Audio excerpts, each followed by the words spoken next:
இப்ப வந்து selection process அப்படின்னா என்ன, ஹியூமன் ரிசோர்ஸ் மேனேஜ்மெண்ட்ல செலக்ஷன் ப்ராசஸ்னா என்ன அப்படின்னு பார்ப்போம். Selection process refers to a series of steps organization used to choose the most suitable candidate for the job, ensuring the best fit for the role and the company.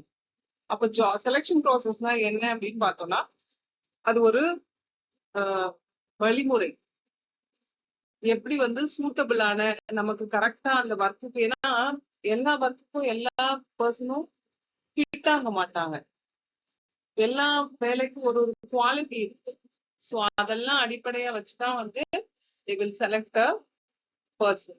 That is known as selection process.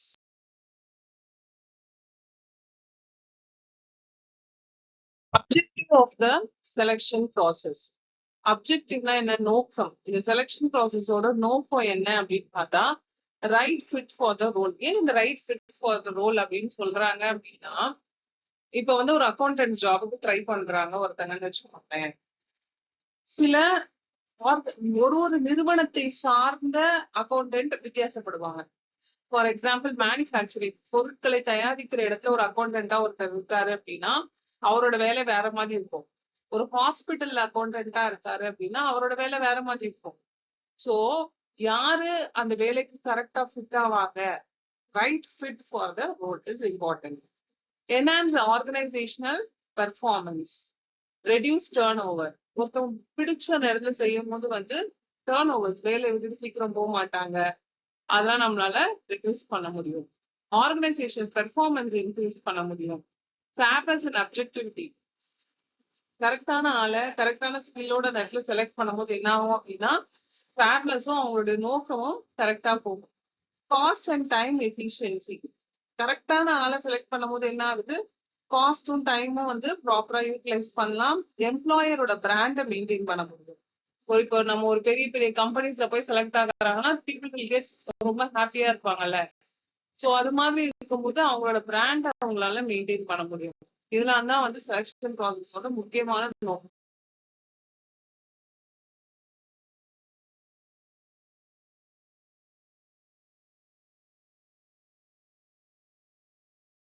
Importance of selection process.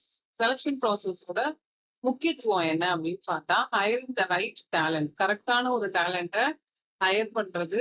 Employee turn over reduce பண்றது. Employees வந்து ஜாபை change பண்ணிக்கிட்டே இருக்க மாட்டாங்க, அவங்க turn ஓவரை reduce பண்ண முடியும். அப்படி ரெடியூஸ் பண்ணும்போது கண்டிப்பா டைம் காஸ்ட் எல்லாம் குறைக்க முடியும்.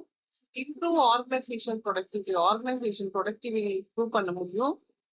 சில இடத்துல அந்த ஆடிட்டர்ஸ் எல்லாம் பாத்தீங்கன்னா சார்ட்டர்ட் அக்கௌண்டன்டா தான் இருக்கணும் அப்படின்னு சில லீகல் அண்ட் கம்ப்ளைன்சஸ் இருக்கும், அதை வந்து ஃபாலோ பண்ணணும். So legal and ethical compliances can be followed. Enhance employer branding, எம்ப்ளாயரோட பிராண்டிங் இம்ப்ரூவ் பண்ண முடியும். Talent with business goal, business கோலோட அதை மேட்ச் பண்ணி எடுத்துட்டு போக முடியும்.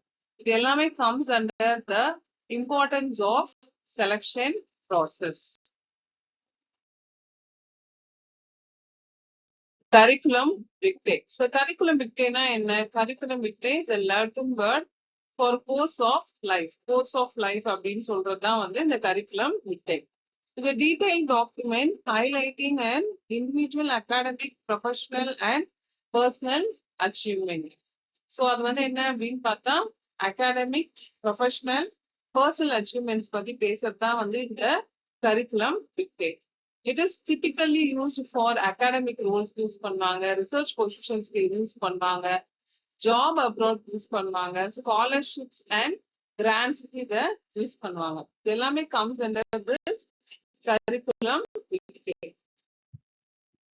Components of CV. ஒரு கரிக்குலம் விக்டேல என்னெல்லாம் இருக்கணும் அப்படின்னா, பர்சனல் இன்ஃபர்மேஷன்ஸ் இருக்கணும், வீட்ல அட்ரஸ், ஃபோன் நம்பர் இதெல்லாம் இருக்கணும்.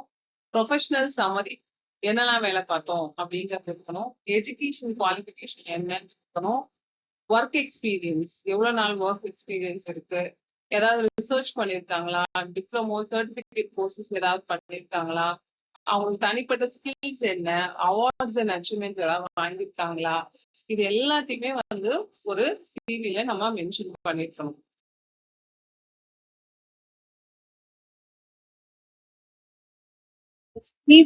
இந்த சிவி அப்படின்னு சொல்லக்கூடிய கரிக்குலம் இம்பார்ட்டன்ஸ் என்ன, அதோட முக்கியத்துவம் என்ன அப்படின்னு நம்ம பார்த்தோம் அப்படின்னா, fresh impression to the employers.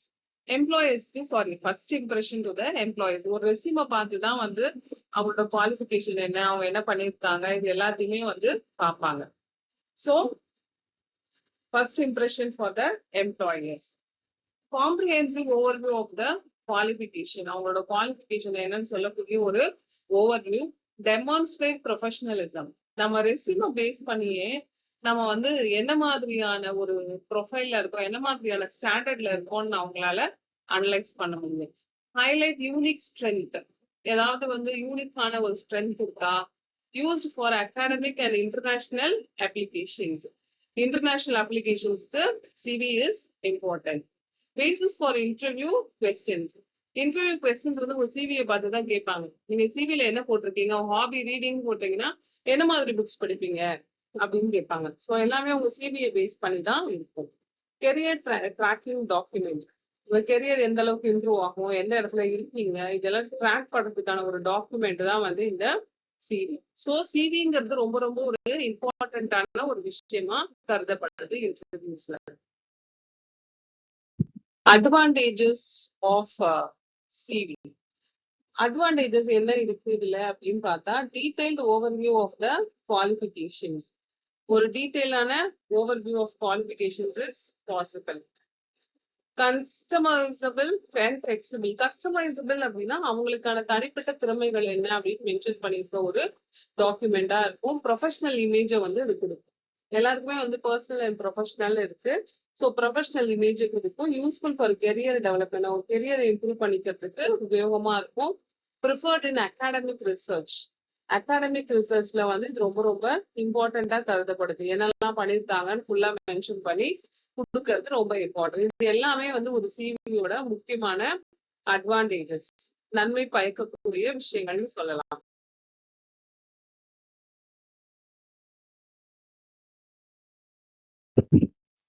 எப்பவுமே ஒரு நல்லதை சொன்னா, நல்லதை 4 பேர் சொன்னா கெட்டதை 40 பேர் சொல்லுவாங்க. சோ அது மாதிரி அட்வான்டேஜஸ் ஒரு விஷயத்துக்கு இருக்கும்போது கண்டிப்பா டிஸ்அட்வான்டேஜஸ் என்னெல்லாம் இருக்கு அப்படின்னு நம்ம படிக்கணும். ஏன் வந்து எல்லா ஒரு பாடத்தை படிக்கும் போதும் அதுல வந்து நன்மைகளை பத்தி மட்டும் படிச்சா போதாதா, ஏன் அதனால என்னெல்லாம் டிஸ்அட்வான்டேஜஸ் டிஃபிகல்டிஸ் இருக்கும் அப்படின்னு படிக்கிறோம் அப்படின்னா, இதெல்லாம் வந்துச்சுன்னா அது எப்படி ஓவர் கம் பண்றதுன்னு நம்ம ஒரு பிளான் பண்ணலாம்ல. அதுக்காக தான் வந்து டிஸ்அட்வான்டேஜஸும் நம்ம படிக்கிறோம். Too long for some recruiters. ஃபாஸ்டா போயிட்டு இருக்க உலகத்துல வந்துட்டு ரொம்ப டீடைல்டா உட்காந்து ஒரு ரெஸ்யூமை படிச்சு அது ரொம்ப லாங் ப்ராசஸா சில ரெக்ரூட்டர்ஸ் ஃபீல் பண்ணுவாங்க. மே இன்க்ளூட் இர்ரிலவென்ட் இன்ஃபர்மேஷன்ஸ். இர்ரெலவென்ட் சம்பந்தம் இல்லாத ஒரு இன்ஃபர்மேஷன்ஸ் ரெஸ்யூம்ல இருக்க வாய்ப்புகள் இருக்கு. Time consuming to create and update. Update பண்றதுக்கு கிரியேட் பண்றதுக்குலாம் வந்து டைம் கன்சியூமிங் ஜாஸ்தி இருக்கும்.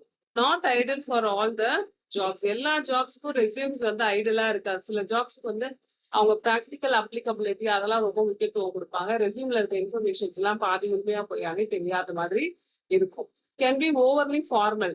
ChatGPT போட்டு ரெஸ்யூமை ரெடி பண்ணி கொடுக்குற ஆட்கள் இருக்காங்க. ஸோ வந்து நம்ம ChatGPT மூலியமாவோ இன்டர்நெட்ல வந்து எடுக்கிறதுலாம் வந்து அது ஓவர் ஃபார்மலா இருக்கும். அந்த ரெஸ்யூம்ல இருக்கிறதுக்கும் அந்த நபருக்கும் சம்பந்தம் இல்லாம கூட இருக்கும். ஸோ அது மாதிரி விஷயங்கள் வந்து டிஸ்அட்வான்டேஜஸ் அப்படியா கருதப்படுது.